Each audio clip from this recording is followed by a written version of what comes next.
Father, as I sit here to discuss the events of my life to the best of my ability, in understanding the changes and growth I've gone through, may my intent be as it always has been in this journey. To find peace, to harm none, and open up my mind and my heart to you, so I might be led with your strength. In your mind do I walk and think, and may your blessings be given through me.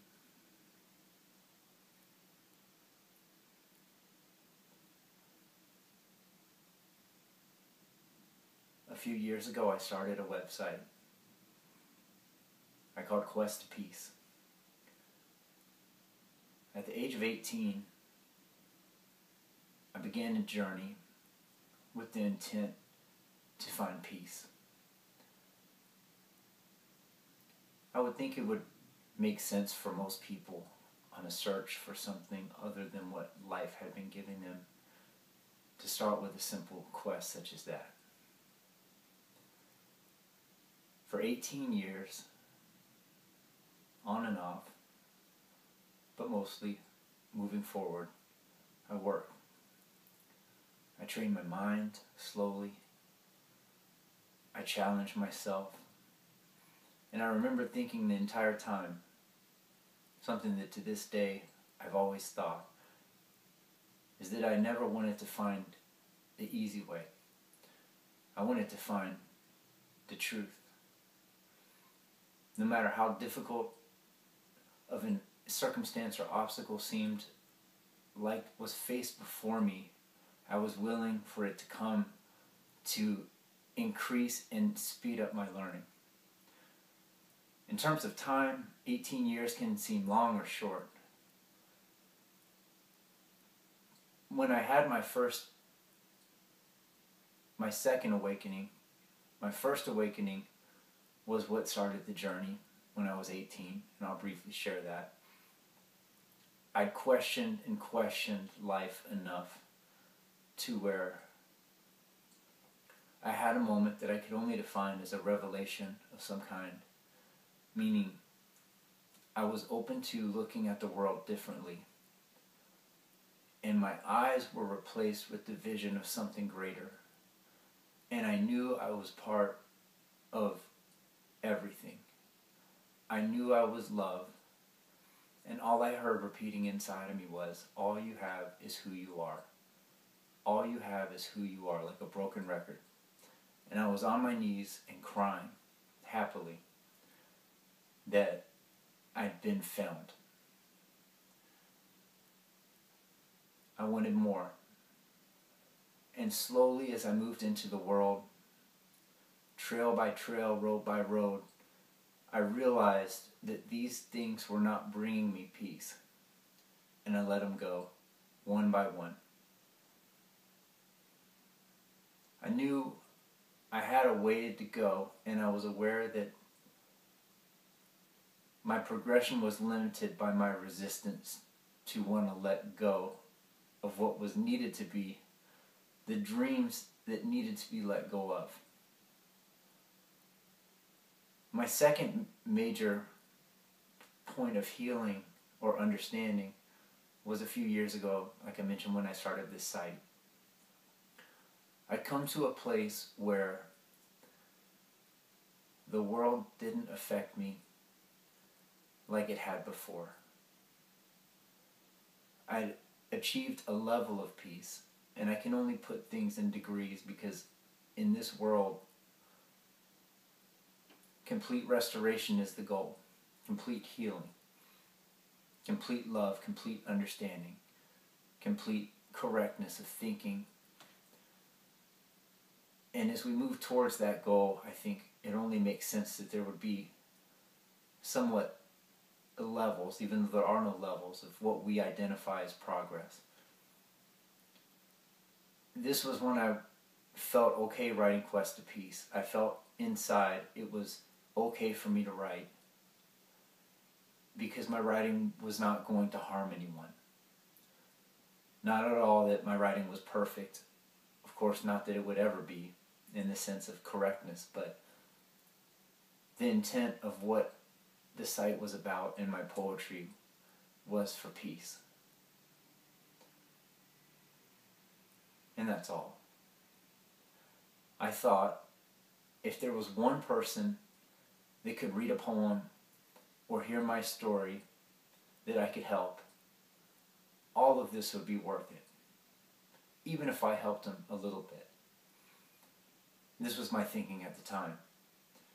It felt quite strange. A lot of this still feels strange as it's still relatively new.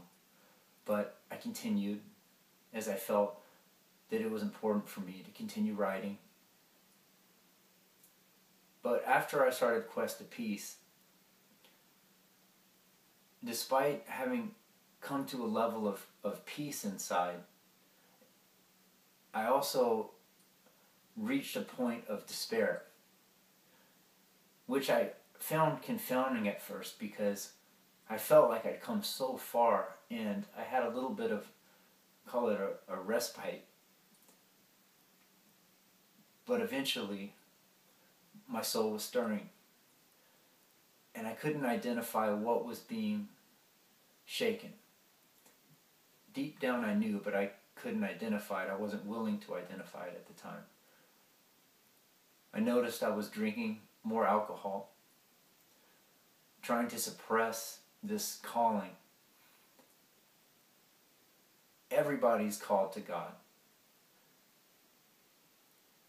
We almost need to be aware that when we begin to answer that call, there comes a point at which you cannot go back and walk the other way. The strength of walking alone that you once were able to create success, so-called success in the world, and does not work. It does not bring happiness or joy, which is important to understand. One of the most important things I feel like I need to have respect for is the free will of people. Meaning, one is allowed to come home to God, and one is allowed to believe that there's something they're not.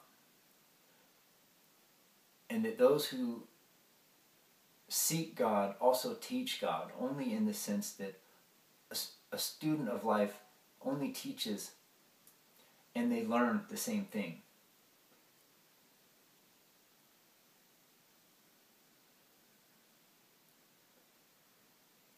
This would be natural for anything. As you slowly learn peace for yourself, you apparently teach it to other people, but the reality is you only learn it for yourself, as no one can dictate or determine what another learns. Students of the Lord tend to find each other in every circle of life as they're seeking the same thing, which is peace, or understanding what they really are. The resistance for me was the realization that more of my life than I'd ever initially expected getting into this journey. And possibly that's not true, because deep down I did have an inkling of the deepness of what it was meant to be. I was making a decision in which there was a crossroads. And my father passed away about the age I am now. His father passed away a little bit later, but still young. I was coming to some kind of crossroads where I was choosing life or death. Death in the sense that I was not going to be allowed to exist in this world for who knows how long. I had no purpose here if I chose to not continue the journey that I'd started.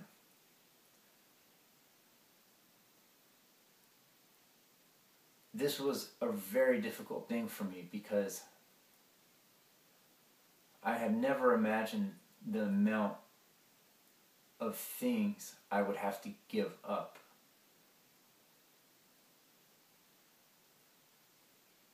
the relinquishment is complete. I'm not completed it yet, but of course, but the relinquishment of what God requires will be finite, everything. All we are returns. And there are stages where we are required to give more up. And our willingness is all that's needed. So, when I made the decision to stop drinking, drinking was not the real problem, and I was aware of that. It was an attempted escape, but very feeble one. I recognized very clearly that at this point my life was no longer about me, and that my joy was going to be in what I brought to other people. That's really all there was to it. The resistance was minimal, but the questions were great, and still are, because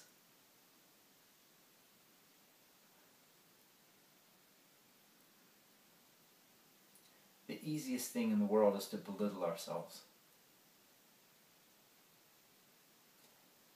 It's interesting that we can get to a point of peace and relinquish the world, and we still attack ourselves.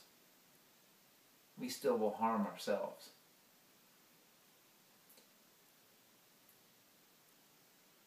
I had not identified myself too as a child of God, worthy of love. My forgiveness with other people had been completed. It didn't matter to me. I wasn't angry. And that's a big step.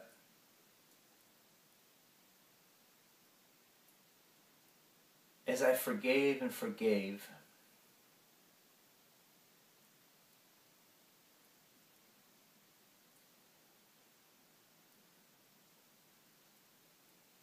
I learned this in many ways, as my intent was still peace, but at this point I needed to understand more of what I was being called upon to do.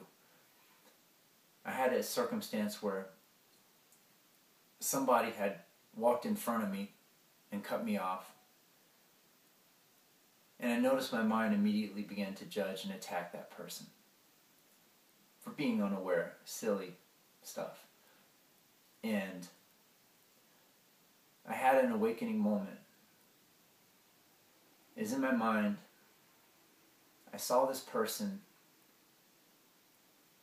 like a seed trying to grow to the sun.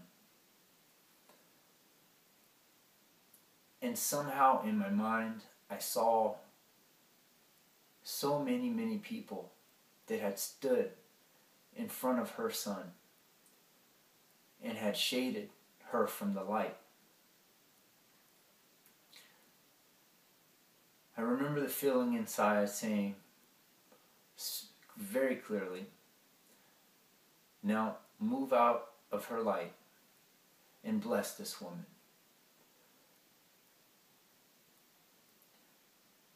I never asked you to not make a mistake.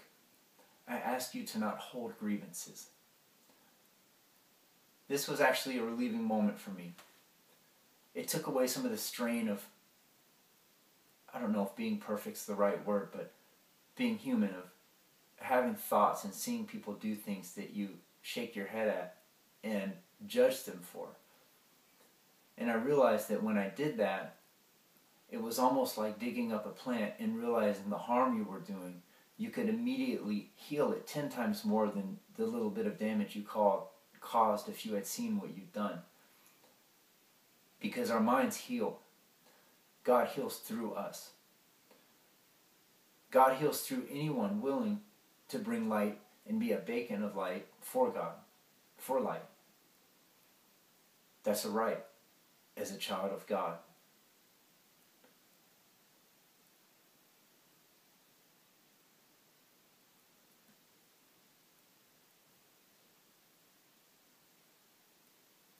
One of the hardest things that I've been going through lately is understanding that our say my guilt of the past, of what I think that I've done. I remember years ago having this image that would just tear me up inside of, I would see this figure that looked like Christ holding out his hand.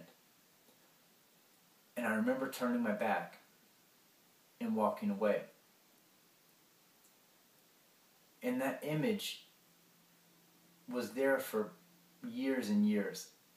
And when I thought of it, I always wanted to return. I just wasn't sure how. And it seemed so long ago, beyond what conscious time as I know it could even make sense of it.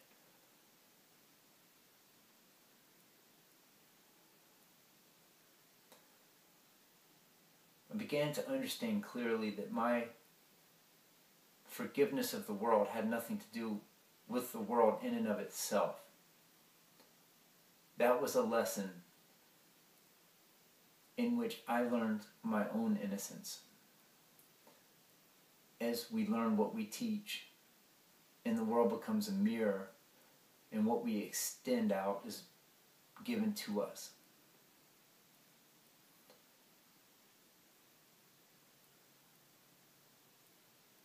This might sound easy, and maybe it is for some people, but for me it's been very hard.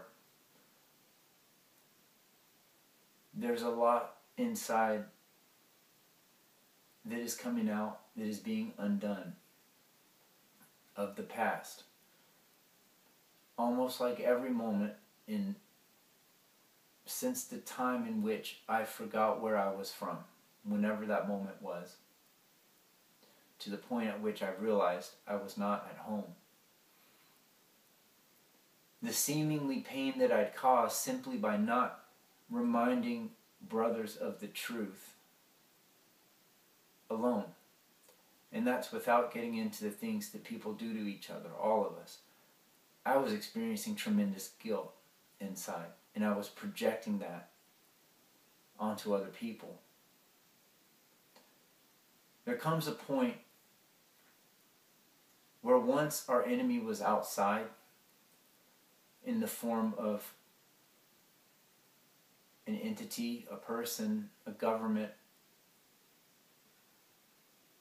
something else. And this is justification for us to not have to take the hard look inside at why we have created this image of the world. I say us. Let me use me. So as the mirror began to come up to my face and I looked at my life,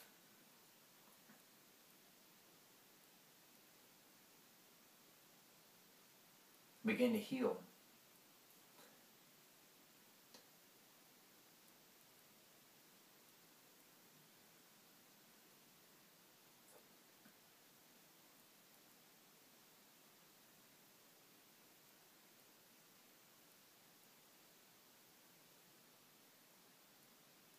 That I've made it this far,